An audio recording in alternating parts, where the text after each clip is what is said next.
Apa pendapat Alif Rakib pasal perlawanan tinju antara Yusof Azmi dan Yunus Martin?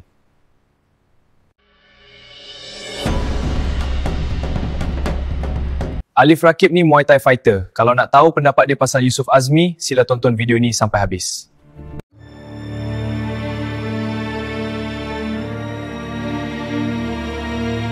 Gerak dia tadi.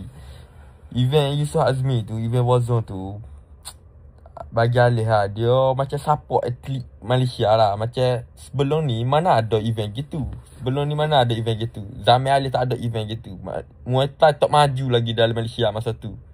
Sekarang ni awak Muay Thai jaya dalam Malaysia, korang kena support lagi tu. Itulah nak naikkan atlet Malaysia, nak pergi ke World Championship, nak pergi tahap dunia. Saya mau faham.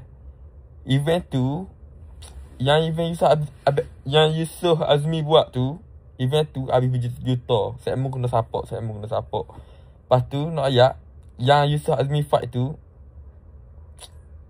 dia first time fight. Dia beza lah fight luar dengan fight atas ring dia lain. Dia memang betul-betul lain.